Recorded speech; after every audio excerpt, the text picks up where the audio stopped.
Hello, Con YGO here, bringing you a deck profile. It's my first one, so yeah, hope you enjoy it. So today I'm going to actually be doing a Bystial Resonator Red Dragon Archfiend deck profile. This is my personal deck that I use through my own locals. I'm not very good by any means.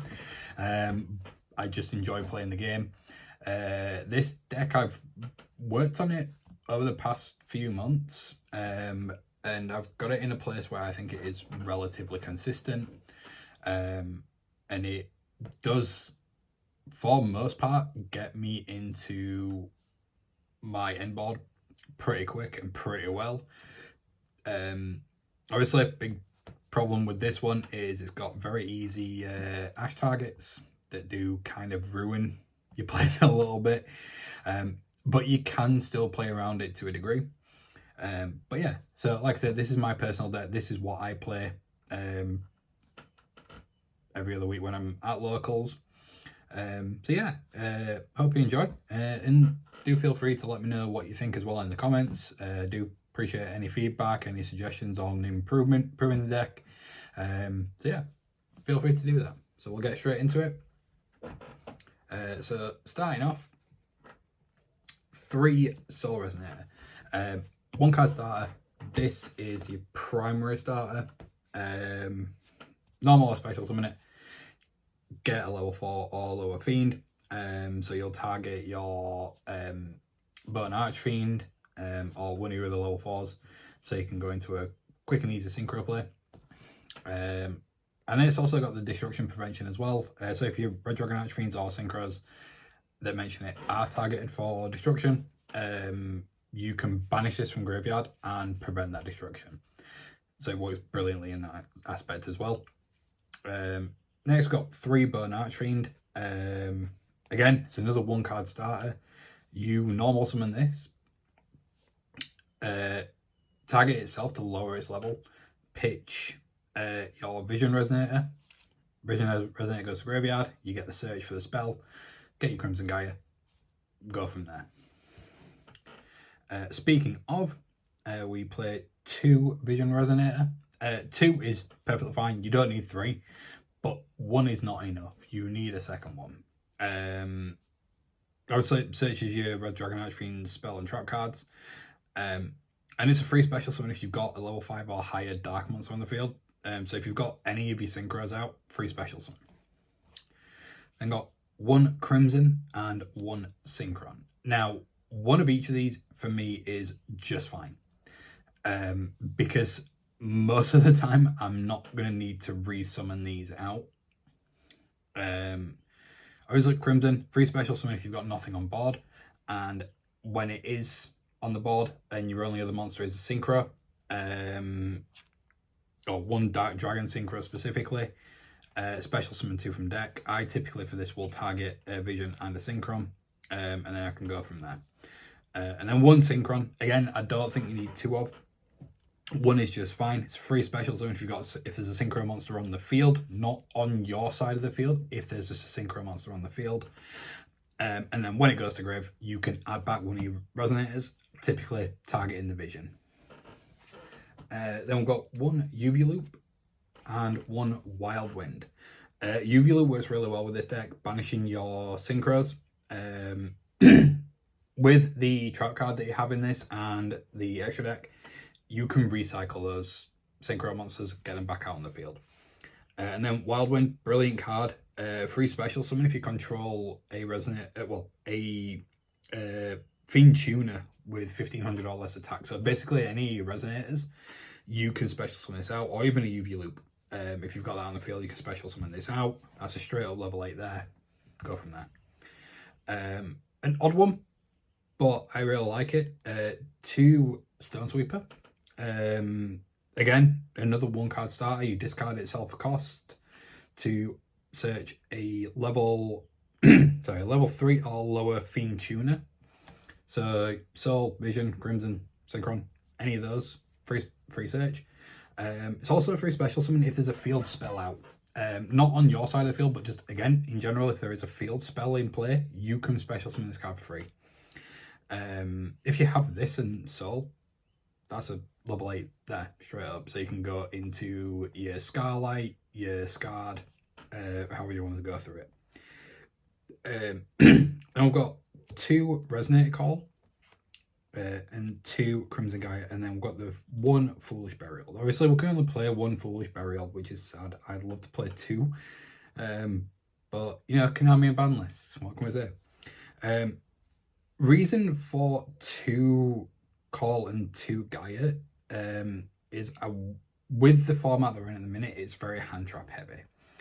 So, kind of need to balance it out a little bit. And I think 2 is fine.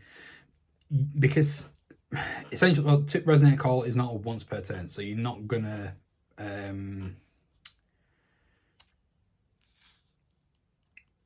really need to have more than 2. Gaia, again, it will get targeted for a lot of things, but it's also not the primary target. If anyone's going to target anything that you want to get, that they want to get rid of, it's going to be your continuous trap, or even one of your monsters. It's not going to be a primary target to get rid of. So I think 2 of is perfectly fine.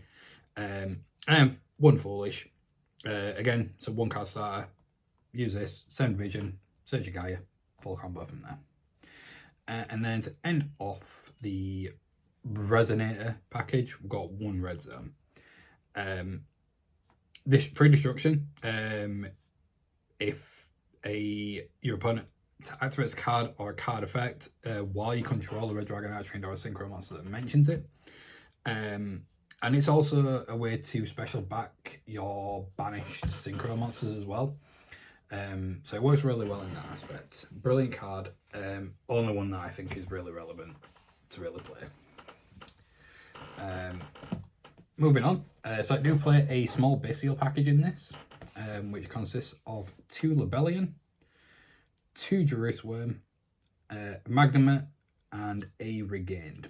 Regained obviously being the best card in the game. Anytime a light or dark is banished, target 1 and special summon it. Target 1. Sorry, I'm getting my cards mixed up here. Target 1 of those monsters, put it to the bottom of the deck and draw a card. Really good card to play. And then if your opponent normal or special summons a monster except during the damage step, then you can target 1 of your Bystial monsters in grave and special summon it. Really good. And then you've got obviously your free search and your free pop. Next up is the hand traps. Do not shoot me for my numbers in here. Again, this is what works for me. Might not necessarily work for anyone else, but with what I go against at my own locals, this works perfectly fine. So we've got 3 Ash, 2 Ghost Mourner, 2 Veiler, 1 Nibiru, and then we've got 3 Imperm. It does seem like it's a lot of hand traps. Gonna be honest. I mean, it is, what is it, 11 hand traps. But I think this is effective. Obviously, you don't need anything more than the 1 Nibiru. Playing 3 or 2 of, even I think it's just a little bit too much. I think 1 is just fine. And then to round off the deck, the main deck, we've got 2 Talents, 2 Cross Out, and then 3 Prosp. Now, Talents, I think, at the minute is very much a must-have, because a lot, obviously being a hand trap format, everyone's going to use hand traps. Primarily, you're going to get Ash, or at the moment, I think Ghost Mourner is becoming quite a popular one. But yeah, 2 Talents, and then Cross Out. I only have it at 2. I don't even run a 3rd one in the side. I think 2 is fine for me. Your primary target's going to be your Mourner, your Nib. And obviously having the 3 Ash and 3 Imperm, if they use that, you can cross out those as well. And then Prosperity. I'm potentially going to cut Prosperity down to 1. Just to kind of bring this back down a little bit. and see if there's anything else that I can pop in. But I always go for Banish 3 with this, and I have the same 3 targets I go with every time. Mainly because I don't need to play those cards. I can still play them, but I don't need to. So if I get a Prosp and I don't get something in my opening hand that I really want, I will use Prosp, banish those 3, and at least get something, or hopefully we'll get something. So yeah, so that's the main deck. Moving on to the extra deck. This is where it's very much tailored to my liking and what I like to play. So again, don't shoot me. So starting off, 3 Red Rising. It's a mandatory 3 of. I think going any less than 3 is a stupid move to do when playing this deck. Got then 2 Red Dragon Archfiend, the OG, 2 Scarred, and then 2 Abyss. I think 2 off for these 3 is perfectly fine. What I found with having just 1 Abyss, it was not enough. My Abyss was getting outward quite a lot. And I had no follow-up to go into a second one or getting this one back out. Because I pretty much had my board wiped. So I thought running 2 would be a better option. Scarred, again, 2 of. Scarred, I think, is actually a really good card. And a lot of people kind of underrate it a little bit. And also forget that not only if it's sent to the grave for a synchro material, it's typically going to go into your Abyss or a Dispatter. If it's sent to the graveyard as material for a Dark Dragon synchro, not only do you get your free summon of OG RDA, but you get a board wipe of all attack position monsters that your opponent has. So if you're going second and you manage to at least get your Abyss out, you can clear their board. Provided it's all in attack position, you can pretty much clear their board. And a lot of people tend to forget about that effect. I did as well quite a lot. Granted, not many people would point it out, but a couple of friends at locals, they did, once I started getting into it a little bit more, they were pointing out, oh, you've missed that effect, do you want to still go ahead with it, so on and so forth. And they're a really good bunch of people. For the one-offs, we've got 1 Void Ogre, 1 Scarlight, and then 1 Bane. Bane, I think, is brilliant. Tribute something, target one of your RDAs that's engraved and special summon it. Scarlight, blow up the board. And then Void Ogre, stop the spells. Obviously, it is at the handicap where you need to have nothing in your hand to be able to prop this effect. But if you do get an empty hand, this is a brilliant card to have. Now, this is actually one of my prosperity targets, along with 1 of the Red Risings. The 3rd prosperity target, and I'm going to get hate for this, is actually the King Calamity. While King Calamity is a very, very, very good card and a very strong card, I don't like how it plays. So I only have it in here as a material for my prosperity. Last 2 for the extra deck, got 1 Dispatter, and then my personal favourite, 1 Chaos Angel. It's taken me so long to get a Chaos Angel. I pulled this randomly from a pack, and I was over the moon, and then literally 2 weeks later, traded into an ulti version of the same card because someone just wanted rid of it and I had stuff that they wanted. So I now have both the secret rare from Cyberstorm and the ultimate rare version from OTS 24, I believe it is. But yeah, so that's my extra deck. Obviously, one of the other advantages with Chaos Angel, make it with Rebellion and then Vision. Your board's indestructible. They can't destroy it by battle and they can't get rid of it with card effects, so you kind of win-win. Side deck. Again, side decks are something that people will build based around what they are going against. This is built around what I play against.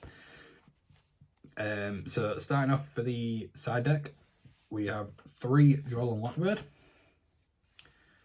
2 Cosmics, 3 Droplet, one evenly and one D barrier for the hand traps. Cyclone is probably the best option in this point, because you've got a lot of stuff where you can recycle your spell and trap cards from graveyard, but not banish ones. Cyclone works really well, and I am contemplating dropping the evenly and bumping the Cyclone up to 3, mainly for the fact that I don't really use evenly that much. I think I've only ever used evenly once, and it didn't really pay off. I more have this in here just for like a safety more than anything. And then same with D barrier as well. I only have D barrier in as like a safety for this deck, because I get branded quite a bit. It's just annoying to go against. So D barrier, call fusion, instant win. And then for the last bits, we have got 2 Duskwalker along with the 1 Soupe. Typically I will side this in if I know that my opponent is playing Nibiru, because you can still play through Nibiru with Duskwalker. Discard any other card that you have, special summon it, and then special summon your Soupe from hand or deck. Works absolutely fantastically. And then the last 2, I've got 1 Baldrake and then 1 Saranir. So just the last few bits for the Bystial package, but not quite main deck material in my eyes. I think having them inside is perfectly fine, but if I go against something that very much relies on the graveyard, I will throw these 2 in and I will just annihilate their graveyard, get rid of everything that's priority for them. But yeah, so that was my Bystial RDA Resonator thingamajig of a profile.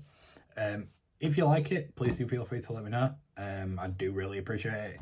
And if you have any suggestions as well, please feel free to drop them below. I take any feedback on board, and I'm always looking for ways to improve my deck and improve my gameplay as well. So anything that would help would be greatly appreciated. Thank you very much for stopping by. You have a wonderful day.